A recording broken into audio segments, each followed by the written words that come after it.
No, not surprised. I have a lot of threats. I have a lot of threats that you don't know about.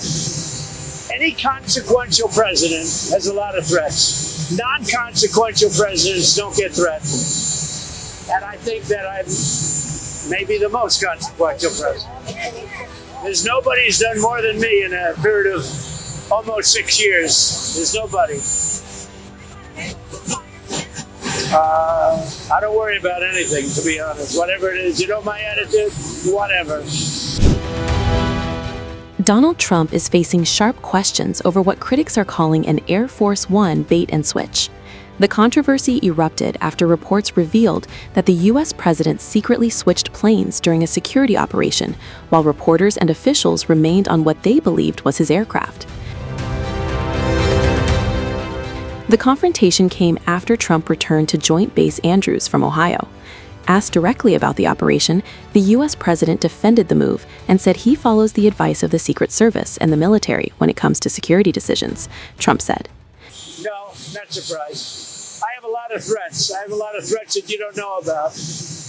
Any consequential president has a lot of threats. Non-consequential presidents don't get threatened. And I think that I'm maybe the most consequential president. There's nobody who's done more than me in a period of almost 6 years. There's nobody. I don't worry about anything, to be honest. Whatever it is, you know my attitude? Whatever." The questioning intensified after CNN aired footage showing an airport catering truck parked beside Air Force One before driving away, a sequence that appeared to capture part of the secret transfer operation. According to the Washington Post, the covert operation took place in July after a reported Iranian assassination threat. Trump was quietly moved in the catering van and then boarded an Air Force C-32A aircraft, while Air Force One continued operating as a decoy.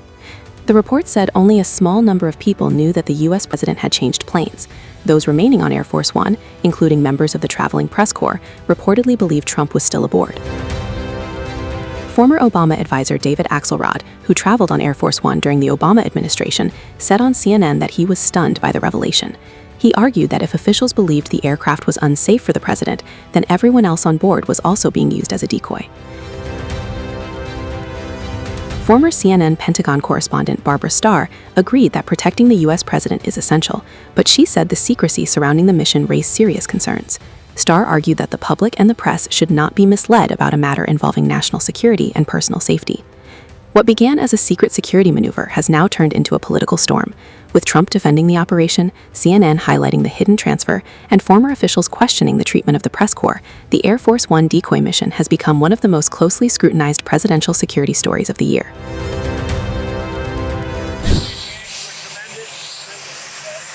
Great young athletes, the future of our country. And we had a great time in Ohio, a fantastic time in Ohio. The country's doing well. The stock market's fantastic record. We have 79 records so far in a short period of time.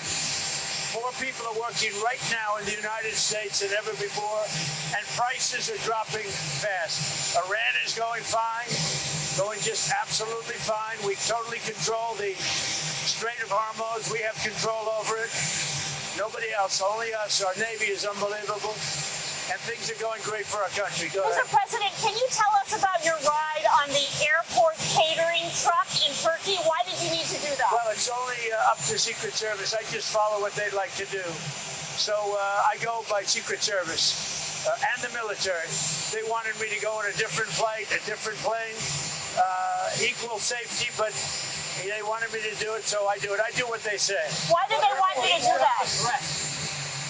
I guess there was a threat out there. I didn't really ask too much about it. I get a lot of threats. President, Charlie Graham has made it to the runoff election. I heard, South good. Carolina.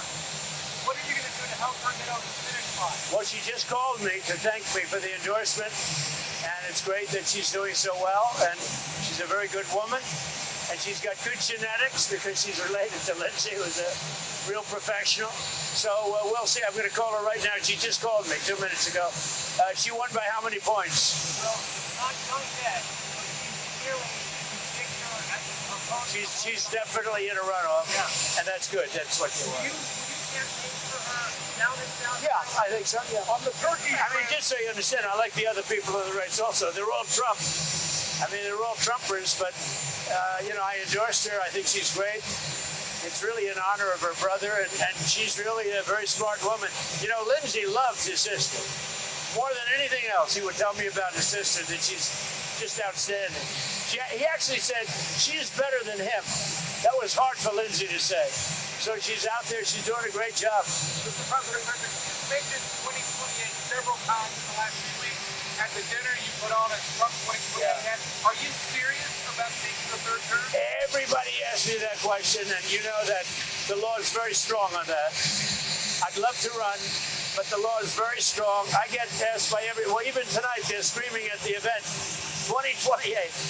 Now, everybody wants me to do it, but the law is very strong. Thank you very much, everybody. The Turkey flight, Air Force One still flew out of Turkey with press and with White House officials on it. How much did Well, this one went over to England, where it was shown to the was it soldiers. still at risk, even though you No, I know, but this one went over to England because the soldiers wanted to see it. Right. And it stopped, and they showed it to the soldiers, and we did a switch over there. And it was really as per the military, and I just have to do what they say.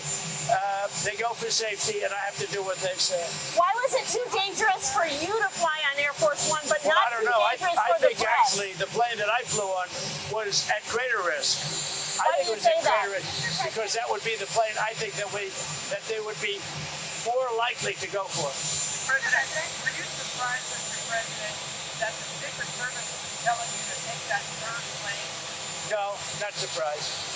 I have a lot of threats. I have a lot of threats that you don't know about.